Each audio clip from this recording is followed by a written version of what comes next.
अस्सलाम वालेकुम। कैसे हैं आप सब? उम्मीद है खैरियत से होंगे।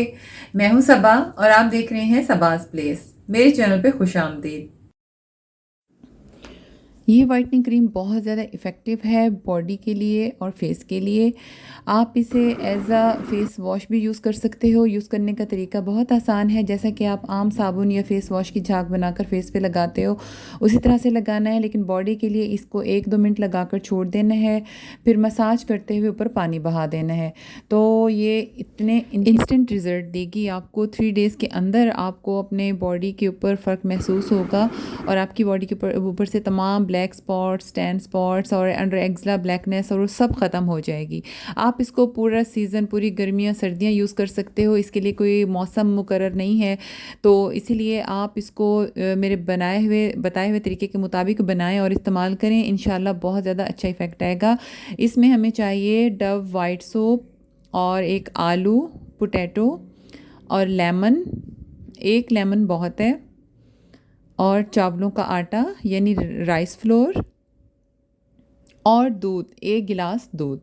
ठीक है, इसमें ये सारे इंग्रेडिएंट्स यूज़ होंगी। ये बहुत ज़्यादा इफ़ेक्टिव इंग्रेडिएंट्स हैं। जैसा कि आपको पता है, स्किन को फ्रेश और जमा रखने के लिए चावल कितना ज़्यादा इस्तेमाल किया जाता है। चाहे जैपनीज़ तो करते ही चावल और दूध इस्तेमाल है अपनी स्किन को फ्रेश रखने के लिए। ये लगाने और खाने दोनों के लिए बेनिफिशियल है। आलू को पील ऑफ करने के बाद इस तरह से हम कद्दूकश कर लेंगे। और आलू भी जो है खाने और लगाने दोनों के लिए बेनिफिशियल है। आलू के अंदर एक इस तरह का पाया जाता है विटामिन, जो हमारी स्किन को वाइट करता है, दाग धब्बे दूर करता है। और जले हुए के ऊपर अगर आलू का पानी भी लगाया जाए तो उसमें ठंडक आ जाती है। अब आप बारी आती है साबुन की।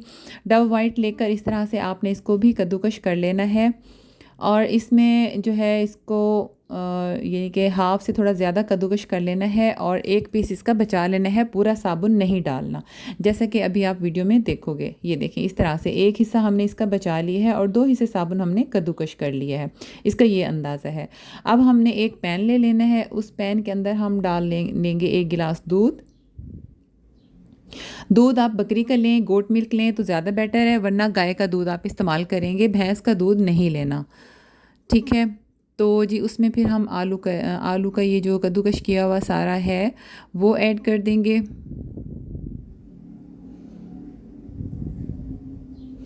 ये आपकी स्किन को वाइटनिंग इफ़ेक्ट देने के साथ साथ स्किन को यंग भी रखेगा। स्किन के ऊपर की तमाम झुर्रियाँ ख़त्म कर देता है।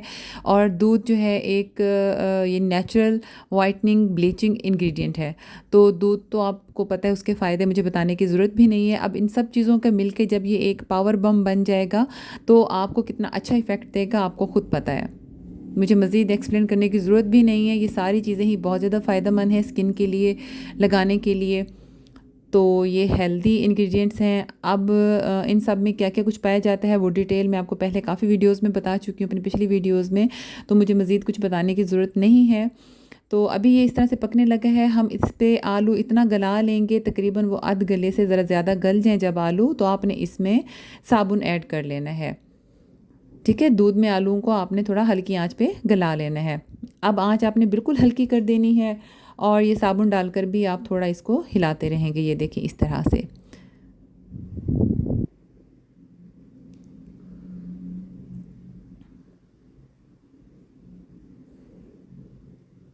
अच्छे से साबुन भी इसमें मिक्स होने लगेगा। थोड़ा सा जब ये पकने लगे, हल्की बिल्कुल आंच कर देनी है साबुन डालते हुए। फिर इसमें आपने 1 टेबलस्पून भरकर चावलों का आटा डाल देना है। ये हमने चावलों का आटा यानी राइस फ्लोर ऐड कर लिया इसमें। इसको अब 1 से 2 मिनट बस हल्का सा पकाना है, फिर हम उतार लेंगे। अभी हमने इसमें लेमन भी ऐड कर दिया है। फ्रेश लेमन आपने इसमें ऐड करना है।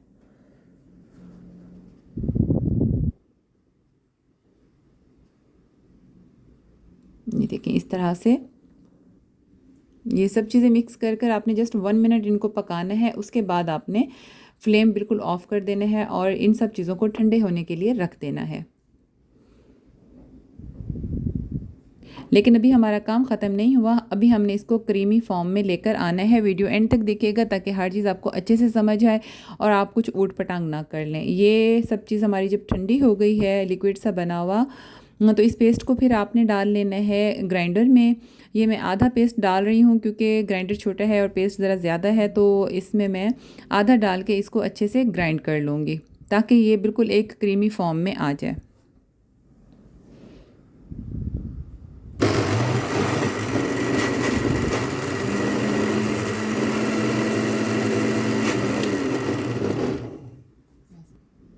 ग्राइंड करने के बाद हम इसको इस तरह से एक बाउल में निकाल लेंगे। आपकी मर्ज़ी है, आप किसी ढक्कन वाले कंटेनर में निकाल कर इसको फ्रिज में सेव कर लें। ये आप 10 से 15 दिन आराम से चला सकते हैं।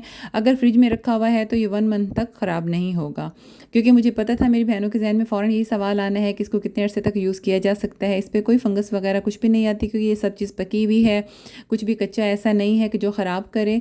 तो अभी मैं आपको अप्लाई कर दिखाती हूँ। 1-2 मिनट के लिए हम इसको हैंड पे अप्लाई करेंगे और उसके बाद फिर मसाज करते हुए मैं वॉश कर लूँगी और फिर आप अपने सामने ही देखिएगा इसका क्या रिज़ल्ट आता है। बहुत सी बहनें मुझे कहती हैं कि आपकी तो अपनी स्किन फेयर है, आप उस पे जो है लगाकर हमें बताती हैं तो वो ऑलरेडी आपकी नीट स्किन है। लेकिन नहीं, अभी आपको साफ फ़र्क महसूस होगा क्योंकि जब मैंने इसको वॉश किया तो इसके वॉश करने के बाद मैं खुद हैरान रह गई। ये देखें, ये कितना ज़्यादा हैरानकुन इफ़ेक्ट आया है। ब्लीच से भी ज़्यादा इसका अच्छा इफ़ेक्ट आता है। ये स्किन आपकी इतनी सॉफ्ट, मुलायम और ख़ूबसूरत हो गई है। इस तरह से वाइटनिंग इफ़ेक्ट आप पे भी आ जाएगा इंशाल्लाह। मुझे